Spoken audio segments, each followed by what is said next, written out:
선생님이 풍경화 작품을 하나 가져왔습니다. 이 풍경화는 교과서에서도 많이 실려있는 작품 중 하나인데요. 호베마가 그린 미데하르니스의 가로수길이라는 작품입니다. 여러분, 이 풍경화를 보면 어떤 느낌이 드나요? 물론 그림이기는 하지만 사실적이고 부자연스러운 것 없이 실제 공간을 종이에 그대로 가져다 놓은 느낌이 들죠? 이런 느낌이 드는 이유는 원근법을 적용해서 그렸기 때문입니다.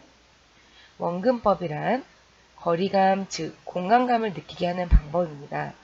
다시 말해 2차원적인 종이라는 곳에 3차원적인 공간인 것처럼 느낄 수 있게 하는 방법이죠. 이 원근법을 표현하기 위해서는 두 가지 방법이 있는데요.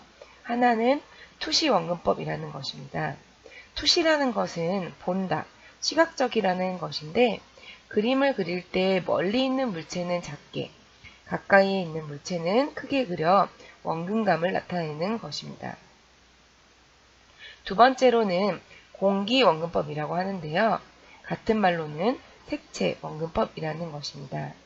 채색을 할 때 가까이에 있는 물체는 진하고 선명하게, 멀리 있는 물체는 연하고 흐리게 표현하여 원근감을 나타내는 것을 말합니다. 그럼 투시 원근법에 맞춰서 그리려면 어떻게 해야 할까요?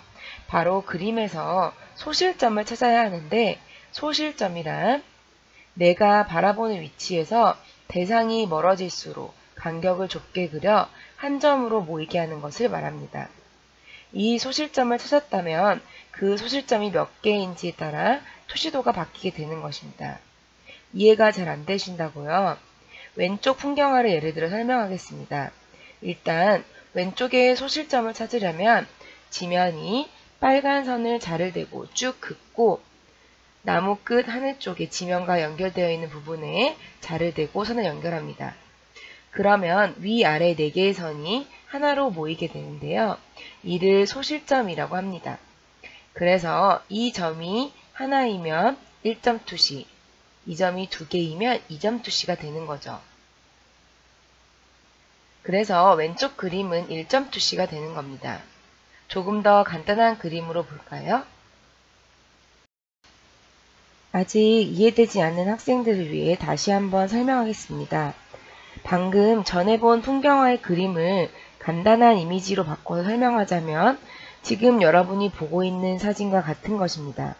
지면과 그리는 대상의 높이 부분을 빨간색 점선처럼 자를 대고 그리면 한 점이 생기는데 그 점이 바로 소실점이라는 것입니다.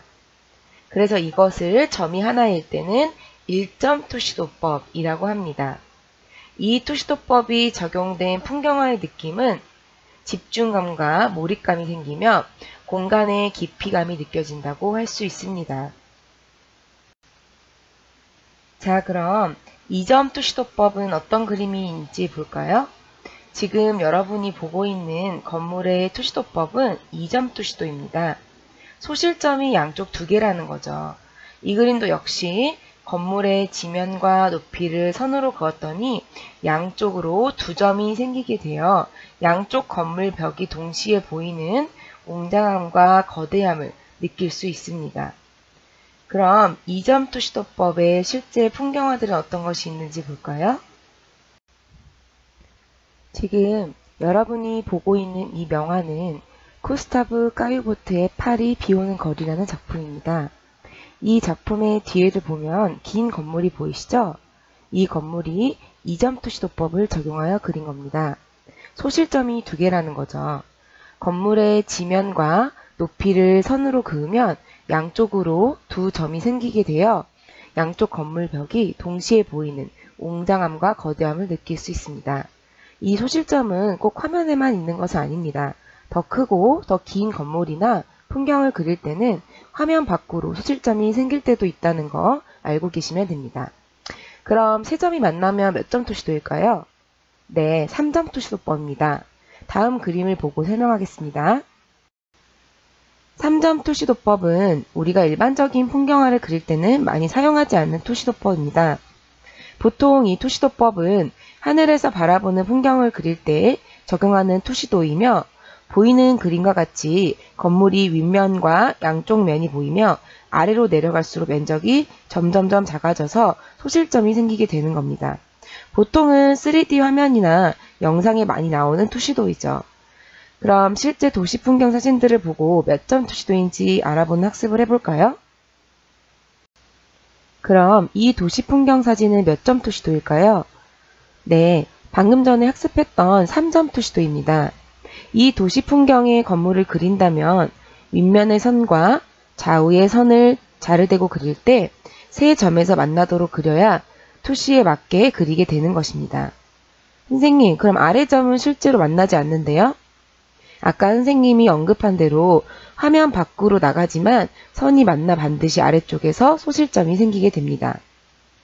그럼 다음 도시 풍경을 볼까요? 자, 그럼 이 도시 풍경 사진은 과연 몇 점 투시도일까요? 어렵나요? 힌트를 준다면 두 가지의 투시도가 같이 적용되어 있습니다. 찾으셨나요?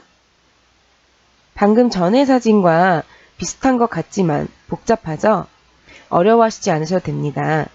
방금 학습한 것과 같이 위에서 아래를 보는 투시이기 때문에 3점 투시가 적용이 되고 또 하나 찾은 학생들도 있겠지만 1점 투시도가 같이 적용되어 있습니다. 어떻게 적용되냐고요? 앞과 뒤의 거리가 쭉 길게 나와 있기 때문에 그 거리감을 동시에 내려면 왼쪽 붉은 선을 그어서 건물들이 점점 작아지게 그리게 되는 겁니다. 이제 찾으실 수 있겠죠? 그럼 다음 사진 한번 볼까요?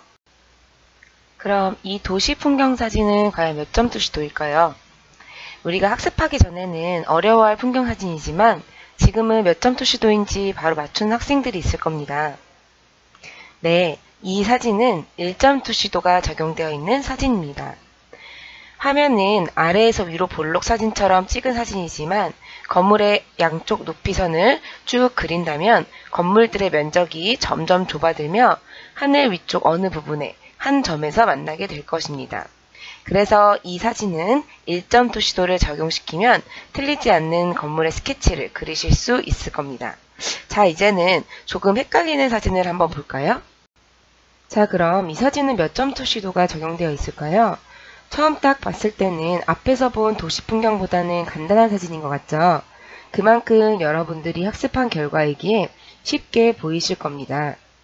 일단 건물들을 보니 아래에서 위로 본 것이기에 건물 면적이 점점 좁아지기 때문에 1점 투시도가 적용이 되는 걸 아실 수 있을 겁니다.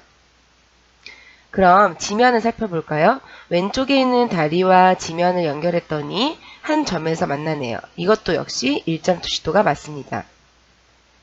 그런데 여기서 궁금증이 생긴 학생들도 있을 겁니다. 오른쪽에 있는 지면과 보도, 난간을 연결시켜 보니 한 점이 더 생기는데요. 그래도 1점 투시도가 맞나요? 네, 맞습니다. 화면에 두 점이 생기게 보이는 것이지만 실제로 선을 화면 밖으로 연결시키면 양쪽이 한 점에서 만나기에 보는 시점마다는 달리 보이겠지만 1점 투시에 적용하여 그려야 이 사진은 맞게 그리게 되는 겁니다. 그럼 이제 마지막으로 여러분이 그려야 될 도시 풍경을 한번 볼까요? 자, 그럼 오늘 과제로 그릴 도시 풍경 사진을 볼까요? 선생님, 너무 어려운 사진인 것 같아요 하는 학생들의 소리가 들리는 듯 합니다. 그러나 여러분들이 이 사진을 모두 다 그릴 것은 아닙니다. 오늘 배울 투시도만 적용되게 그리면 되는 것입니다. 그래서 지금부터 선생님이 말하는 순서대로 잘 듣고 그려야 여러분들이 수월하게 과제를 제출하실 수 있습니다. 먼저 이 그림을 그리려면 몇 점 투시로 그려야 하는지 알아야겠죠? 이제는 몇 점 투시인지 딱 보면 아시겠죠? 네, 1점 투시입니다. 먼저 지면의 나무 바닥과 난간을 빨간 선처럼 연결시키면 소실점이 생기겠죠? 그렇게 1점 투시가 들어가는 바닥이 생기고 지금 보이는 파란 선들은 나중에 여러분들이 추가적으로 묘사하거나 그릴 때도 한 점에서 만나도록 각도만 조절하면 그림에서 보이는 대로 맞는 풍경 사진이 될 것입니다. 자, 그럼 실기를 시작해 볼까요? 먼저 준비물이 잘 준비되었는지 확인해 보겠습니다.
앞에서 얘기한 것을 좀 더 간단하게 정리해 보겠습니다.